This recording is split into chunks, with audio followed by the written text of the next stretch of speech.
ساڵۆنی لاپەڕەنووی ناوەندی هەولێری مەکتەبی ڕاگەیاندنی یەکێتی نیشتیمانی کوردستان کۆڕێکی بۆ هونەرمەند مەجید خۆشناو بە ناونیشانی ئەو ڕۆژانەی سرود و ئاوازەکان مەشخەڵێک بوون ئەنجامدا. ڕێی خەباتمان چەندە سەخت و دوور بێ بۆ ئاچار دەورمان کلپەی ئاگر بێ قۆناغی ژیانم لە پێشمەرگایەتی و خەباتی هونەری سێ قۆناغە.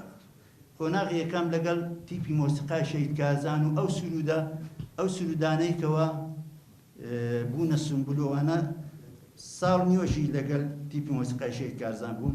ئەو سرودانەی کەوە ئێستاش باون بۆ نمونە مەسەلەن ڕێی خەباتە ئەو وەختی شاعیرانی جوانیش لە شار بوون لەوانە هەڤال کێستانی کە یەک دوو سرودی دابووە ئێمە لەوانە کە ڕۆڵی برای بەڕێزم هونەرمەند ئاراز ئیبراهیم ڕۆڵێکی جوانی هەبوو لەبەر ئەوەی ئەو لەمە بەخبرەتتر بوو لەگەڵ تیپی مۆسیقای سلێمانی و ئەوانە کاری کردبوو.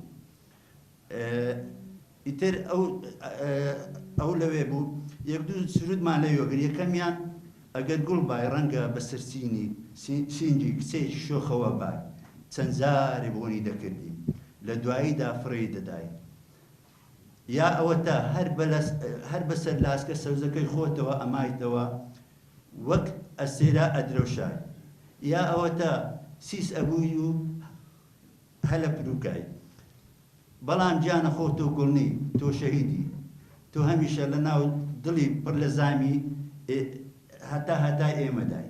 دوای ئەوە سرودەکە بوو ڕێخەبات. ئەو ڕێخەباتە بووە کردنەوەی مارشی کردنەوەی تەلەڤیزیۆنی گەلی کوردستان. ئێستا بە ڕێخەبات وەکو عەزف بە عەزفی کەم کەوە حتمەن جێشتان لێ بووە ئەو کاتێک کە لە تەلەڤیزیۆنی